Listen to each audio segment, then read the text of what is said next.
A aprovação do Trump está cada vez mais para baixo. Nos 3 primeiros meses ele perde 14% de aprovação. Isso é muita coisa. No começo não é normal isso acontecer. Com o tempo pode, claro, qualquer político está sujeito a se desgastar. Mas 14% já de cara não é normal. Porque o índice de desaprovação está maior do que o índice de aprovação. Então quer dizer, se a eleição fosse hoje, provavelmente perderia. E volto a dizer, é muito cedo para isso acontecer. Mas também, né? Com essa quantidade de lambanças aí, com essa quantidade de atitudes aí impensadas, não seria diferente. Mas vamos falar um pouquinho do nosso canal aqui para quem está entrando. Qual é o propósito do canal? O propósito do canal é julgar luz onde há escuridão, onde as trevas imperam. Porque nós não acreditamos que toda essa lambança, esse conjunto de ações do Donald Trump vá dar resultado para os Estados Unidos e para o mundo, porque não ataca o problema. O problema, segundo o nosso ponto de vista, é o comportamento do americano que está muito errado. Moralmente se perdeu. Veja a diferença. Enquanto nos Estados Unidos 50% das drogas do mundo são consumidas por 3% da população, que é a população americana, no Japão nós tivemos uma notícia agora de um cobrador de ônibus que perdeu a pensão dele de 81 mil dólares anuais porque roubou 7 dólares. Foi flagrado roubando 7 dólares. Então ele vai perder a pensão dele. Já recorreu e a Suprema Corte do Japão determinou que perdeu mesmo. Compreende a diferença? E isso reflete até no turismo. Você perceba que o Falabella, nosso Falabella, ator aqui, que é fantástico, ele falou uma vez que ele gosta de assistir os doramas, né, os seriados lá, as séries coreanas, que todo e qualquer episódio tem alguém estudando. E não importa se é o vilão ou se é o herói, eles estudam muito. Então ele chamou atenção a respeito disso. Agora, o que passa nos seriados americanos? Violência, drogas, futilidades e assim por diante. Então o mundo está em busca, principalmente os mais jovens, de exemplos. De exemplos, os mais conscientes, obviamente, né? Mas o americano não está se enquadrando nisso. Não está se enquadrando. E esse fenômeno, ele reflete no turismo. Você vê, saiu uma reportagem agora, esses dias, da quantidade de australianos que estão optando por viajar para o Japão. Em busca de conhecer lá a cultura, o cuidado com a natureza, o respeito e assim por diante. Está atingindo um certo nível que as autoridades japonesas estão pedindo para os turistas irem para o interior, conhecer as outras cidades. Porque em Tóquio, ali, as principais cidades, está ficando insuportável de tanto turista australiano. Então, o governo está incentivando a irem para o... Então, quanto pessoas cancelando os Estados Unidos, quanto de um lado estão os canadenses, mexicanos e tantos outros cancelando os Estados Unidos, o Japão está tendo que ter estratégia para colocar os visitantes em outras cidades. Olha a diferença. E por que dessa diferença? É seriedade, cuidado com o clima, com a vegetação, com o planeta. É completamente diferente. Inibe regras, inibe roubos, corrupção, de forma forte. Né? E isso ao longo do tempo. Não quer dizer que os Estados Unidos têm que ser radical agora. Isso qualquer disrupção muito abrupta, tanto nas leis como no rigor da polícia, é complicado. Tem que haver uma transformação aos poucos em conjunto com a educação. Em conjunto com a educação, senão se cria um problema social grave. Né? Mas como o Japão vem com essa cultura já de reprimir roubo, é a própria China. A própria China. Né? Se duvidar, os caras condenam a pessoa à morte na China se roubarem. Me parece que a Sonia Bride, no livro dela lá, ela escreveu que alguma coisa assim, você pode ser enganado, o turista pode cair em golpes, isso sim. Foi isso que ela falou. Em golpes, sim. Mas em roubo, não. Em roubo, porque roubo é cana da brava. Os caras não dão espaço para esse tipo de conduta. Ela disse assim, você pode andar com um carrinho lá, uma bicicleta, com aquelas cestinhas e com uma carteira em cima ali, não vão te roubar. Porque se roubar, o troço é sério.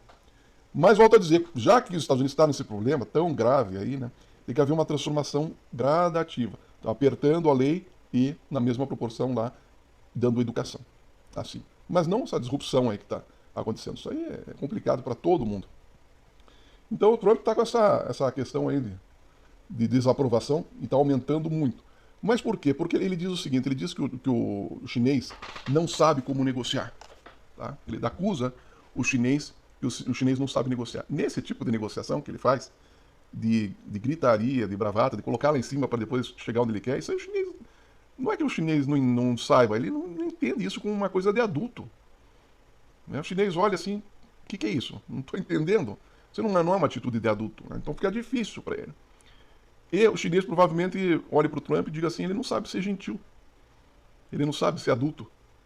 Então, o Trump acusa o chinês de não saber negociar e o chinês provavelmente pensa que o Donald Trump parece uma criança mimada, e é mesmo. E o Trump também tem razão, o chinês não sabe negociar nessas bases, assim, sobre pressão, sobre chantagem. Isso aí não é negociação, isso aí é achaque. Mas tem uma turma aí da CIA que tá botando uma lenha na fogueira que eu não acho legal isso.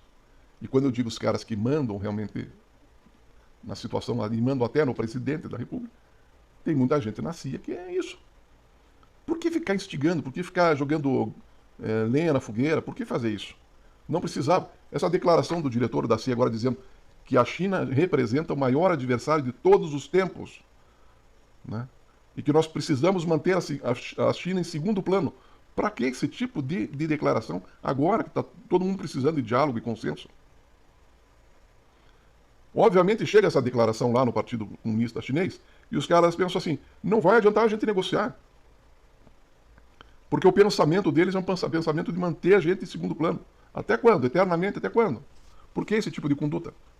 Então não ajuda nada essa declaração da CIA, do diretor da CIA. É um maior adversário de todos os tempos, o maior inimigo de todos os tempos, e precisamos nos esforçar, porque o cidadão americano merece isso, nos esforçar para manter a China em segundo plano. Que declaração infeliz, né? Consegue ser mais infeliz do que o próprio Trump. Mais infeliz ainda. Então causa esses embaraços aí, né? Esses embaraços. E o FMI, inclusive, lançou uma nota essa semana dizendo que essa confusão entre a União Europeia, China e Estados Unidos não está fazendo bem para ninguém. O próprio FMI está colocando isso aí claramente. É claro que não está fazendo bem para ninguém, porque está errado. Porque está errado, porque não ataca o âmago da questão. O cara está com dor de cabeça por problemas no fígado, daí começa a tratar a dor de cabeça. Dá remédio para o sistema nervoso. Não, o problema está no fígado, cara. É um erro de diagnóstico? Pode ser um erro de diagnóstico. Eu já não entendo como sendo mais um erro de diagnóstico. Eu entendo como uma atitude de desespero. Desespero porque o Trump está sendo pressionado por republicano, está sendo pressionado por democrata, então é uma atitude de desespero. Ao meu ver é isso. Agora, quando que vai acabar isso aí? Quando o efeito for deixado deixar de ser a prioridade e realmente irem para a causa. Agora, existe terreno, existem condições propícias para o americano ir para a causa? Não acredito. Então, tratar a causa, por que eu não acredito que hoje os Estados Unidos tenham as condições necessárias para atacar a causa? Porque os componentes da causa são os seguintes: arrogância, prepotência, ganho fácil, falta de sabedoria, falta de resiliência, falta de resignação, drogas, enfim, tudo que, em grande parte, o seu Donald Trump representa. Então como é que vai fazer? Se um país precisa de determinadas atitudes, gentileza, diplomacia, necessita de determinadas atitudes, e o presidente é exatamente ao contrário de tudo isso. É arrogante, é prepotente, pressiona, não sabe negociar no mundo de hoje, não aceita que outros países se desenvolvam e ameacem a hegemonia, que já não existe mais. Como é que vai fazer? Então, por isso que eu digo que hoje os Estados Unidos não tem as ferramentas para sair dessa enrascada. Não tem as ferramentas. Dificilmente, mas olha, mais fácil o cara acertar na loteria 2 vezes seguida. Mais fácil acontecer isso do que o Donald Trump mudar a atitude dele, mudar o comportamento dele. É mais fácil tirarem ele, legalmente ou ilegalmente, tirarem ele do governo, do que ele dar o braço a torcer. Muito complicado. Então tá aí. Empresas americanas como a John Deere dizendo que não dá para seguir essa política dele, porque depende do comércio externo, depende dos consumidores, dos clientes que estão espalhados pelo mundo. Agora imagine, retaliação aqui, retaliação ali, essas grandes indústrias vão se manter? Então está na contramão. Você vê, a Ford e a General Motors, elas estão fazendo isso, elas estão apoiando o Trump, porque elas vêm perdendo o mercado gradativamente. perdendo o mercado para BYD, para Honda, para Mitsubishi, para várias. Perdendo o mercado. Então elas apoiam o Trump num ato de desespero. Mas e aquelas que ganham o mercado? Como a Harley Davidson, que ganha mercado na Europa, como a John Deere, que ganha mercado. Como é que ficam essas?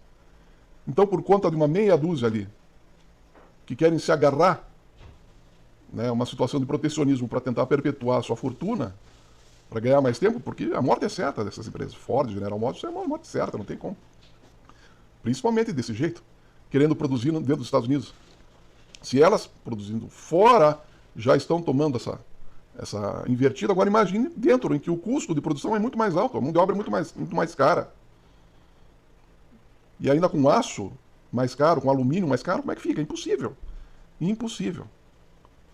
Então hoje os Estados Unidos não tem as ferramentas necessárias. Teria que começar por uma mudança lá em cima. Ou seja, Donald Trump teria que sair. Teria que sair. E aí aceitar, fazer um novo planejamento, aceitar que vai ter um declínio e depois tentar subir aos poucos. Mas sem causar problemas, como por exemplo a China agora está entrando na ONU com um pedido de reunião da ONU dizendo que os Estados Unidos está ameaçando a paz mundial. Então isso é grave, não dá para continuar assim. Não dá pra... Agora vamos esquecer o que aconteceu na Primeira Guerra, na Segunda Guerra Mundial, sendo que a previsão que uma Terceira Guerra Mundial agora, o número de mortes seria muito maior. Se na Segunda Guerra morreram 60 milhões, hoje é a previsão de morte de 2 bilhões de pessoas. 2 bilhões, porque nós temos aí armas atômicas, né? Daí vai dizer assim, não, mas ninguém vai ser louco de disparar uma arma atômica. Você acha que Hitler, ali quando ele se viu acuado, que ele viu o exército americano chegando, o exército russo chegando, e ele, é o que reza a lenda, suicidou-se, será que antes de se matar ele não apertaria o botão atômico? Claro que apertaria. Claro que apertaria. Então dizer que não vai existir uma guerra atômica é um erro. Porque a partir do momento que uma civilização, que um país, que uma nação é ameaçada a este nível, um nível de miséria, um nível de massacre, então entra lá as forças convencionais dos Estados Unidos. Tem muito mais tecnologia, certo? Muito mais tecnologia. Invadem lá o Irã. Você acha que o Irã vai aceitar ser destruído antes de... Por isso que os Estados Unidos têm um medo danado que o Irã tenha uma arma atômica. Porque eles sabem que na hora... Porque o que acontece? Para eles, uma morte honrosa, eles vão conversar com Allah e vão ser recebidos como heróis. É essa a questão principal. Então, se eles vão morrer ou não vão, muitos sonham até em passar para o outro lado, porque lá eles vão ser recebidos muito. Então, o grau de desespero, de pobreza e de dificuldade é tão grande que o cara compra a ideia de que morrer é melhor. E você ter pessoas que pensam assim, com arma atômica, vai brincar? Não se esqueça que existiram os japoneses, os kamikazes, né, que davam a sua própria vida para jogar os aviões contra as embarcações americanas. Não esqueça aí que esses que da faixa de Gaza agora, do Hamas, que invadiram Israel, os caras sabiam que não iam sair vivos de lá. Ou você acha que eles imaginavam que eles iam descer de parapente, dar tiro em todo mundo e sair vivo? Claro que não. Mas o cara entende que isso vai levar ele a ser recebido como um tapete vermelho, né? Não sei se é verdade isso, mas existe uma promessa de 200 virgens lá, eu não sei, não posso cometer um erro aqui, né? Por favor, se tiver alguém que conheça melhor a maneira como a promessa que é feita, por favor, faça a correção aí, para não cometer nenhuma injustiça, né? Mas é o que se fala, é o que a gente escuta as pessoas falando. Então não dá para ficar, sabe, espremendo. Não dá. Então os Estados Unidos estão numa situação muito atingir um ponto que tem que haver uma mudança. Realmente a mudança tem que haver. Agora, a opção da humanidade, a opção dos líderes é fazer uma mudança boa ou uma mudança que muita gente inocente, muita desgraça vai acontecer. A ironia do destino é que nós nunca tivemos tantos avanços tecnológicos, tantas cabeças boas e pensantes. Então, partir para esse lado da grosseria, da agressividade, é uma falta de crença no ser humano. Começa com uma falta de crença em si mesmo. Eu acredito que o Donald Trump olha para ele no espelho e não enxerga uma boa pessoa. Porque isso é reflexo de um problema existencial. ele não acredita numa solução boa, porque ele aprendeu a ter sucesso, entre aspas, fazendo coisas erradas. Pressionando, chantageando, corrompendo, ganhando dinheiro na base do uísque em saguão de hotel, enganando pessoas, prometendo negócios exorbitantes. Isso aí que ele promete, a era de ouro dos Estados Unidos, é o que ele prometeu para os investidores de Atlantic City, ou não? É o que ele prometeu para vários investidores de todos os 9, 10 negócios dele que faliram. Mas por quê? Porque não quer trabalhar. Não quer se esforçar, não quer ter, sabe? Não, quer ser um bom vivan. Quer ficar o tempo todo embaixo de uma cápsula de bronzeamento artificial. Eu brinco, né? Que ele é um grande comedor de cenoura. Até falo que é para o plantador de soja, o fazendeiro de soja nos Estados Unidos começar a plantar cenoura, porque cenoura vai ser uma coisa, né? Se todo esse público que admira ele souber que ele come um monte de cenoura por dia, os preços da cenoura vai subir lá na estratosfera. Ou então fabricante de bronzeador também, né? Pode ser, fabricante, em vez de produzir carro, produz bronzeador. Porque o que parece que ele quer é tirar a estátua da liberdade e botar uma estátua alaranjada dele, né? Com a mão assim. Né? Acho que é isso que ele quer. Então a situação é essa. Como é que vai fazer? Mas eu volto a dizer, ele mexe no abelheiro lá, presidente do Federal Reserve, que é um cara que foi colocado por ele.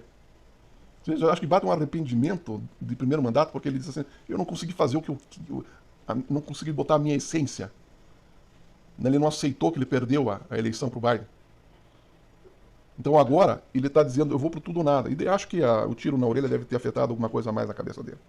Já comentei aqui, será que tem algum nervo na orelha que afeta a cabeça? Pode ser. Então a situação é essa. E o mundo fica apreensivo. O mundo fica apreensivo porque não sabe qual é a próxima. Mas ele está com problema, sim. Está com problema. O sentimento misto, o sentimento contrário, o sentimento misto, enlouquece qualquer pessoa. Né? Então ele considera a China um inimigo, mas ao mesmo tempo ele diz que ele acredita que o Xi Jinping gosta dele.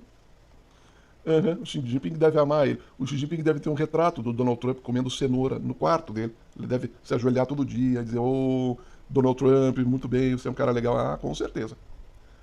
Com certeza é isso que acontece. Então agora ele diz que está apreensivo, ele diz que eu estou relutante em aumentar as taxas para cima da China, como se precisasse, 245% em cima de produto. 245%. Como se precisasse aumentar alguma taxa. Isso aí, a própria lei brasileira, ela distingue o que é apropriação do que é imposto.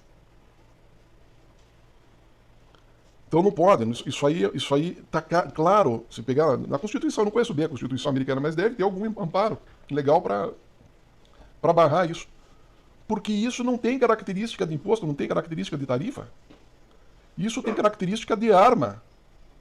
De arma mesmo, de guerra. Porque o que seria natural, normal, você avisar, né, avisar que vai haver um aumento de tarifa pequeno, e avisar com bastante tempo de antecedência. Isso sim. E isso pode ser considerado um aumento de imposto, um aumento de tarifa de importação, por diante. Mas, se eu bem lembro das minhas aulas de Direito Constitucional, e o professor Neviton lá, lembra da minha nota 10 em Direito Constitucional? Isso aí não está certo. Volto a dizer, tem que comparar com a Constituição americana, mas eu acredito que a Constituição americana também deve ter alguma coisa que diga que isso aí não pode ser legal, esse tipo de... Não pode ser amparado pela lei, esse tipo de conduta. Existe a possibilidade sim, mas não acredito que não exista algum princípio que se sobreponha a esse princípio. Direito a ser feliz, pelo que eu sei, na Constituição americana existe. O americano tem direito a ser feliz. Volto a dizer, se tiver algum constitucionalista, alguém que entenda de Constituição americana, me fale. Porque a notícia que eu sei é que eles têm direito a ser felizes, nós não temos. E eles não têm direito à moradia, nós temos. E por que eles não têm direito à moradia na Constituição? Porque se tivesse, eles teriam que dar moradia para todos. Então eles não têm. Mas têm o direito a ser feliz. Será que o americano está feliz? 54% dizendo que está contra o Donald Trump. Será que o americano está feliz? Mas então existe uma questão contra a maioria. O Murdoch, que é o dono, 93 anos, dono do Wall Street Journal e do Fox, está agora tratando da sucessão dele. Tem um filho mais velho dele que é presidente do Wall Street, ou do Wall Street Journal, ou da Fox. É o preferido dele. E ele sabe que se ele morrer, os outros 3 são mais progressistas, pro lado progressista, então ele tem medo que o jornal mude completamente a orientação ideológica. Então ele quer mudar a lei, ou quer tratar de um outro tipo de... criar algum tipo de artifício, porque ele não quer que a maioria dos filhos que são progressistas assumam o controle da Fox e do Wall Street. E me parece que esse é o raciocínio que está vigente. Sendo o Murdoch apoiador, botou dinheiro, botou grana na campanha do Trump. Compreende? Então me parece que não estão cumprindo essa determinação aí de direito a ser feliz. Mas vamos aguardar. Pessoal, se inscreva no canal, torne-se membro do canal, que é legal. Você vai ter acesso a conteúdos que não são passados aqui, conteúdos exclusivos que são atemporais. Faça o Valeu. O que é o Valeu? Você compra crédito no YouTube e manda 5, manda 2, manda 10 reais para apoiar o canal. Faça uma sugestão, faça uma crítica. A crítica também ajuda no engajamento. Também ajuda o canal a crescer. Faça a sua crítica, não tenha medo. Faça a sua observação, seu comentário. Discorde. É o que eu sempre falo. Faça qualquer coisa, só não fique parado. Até a próxima.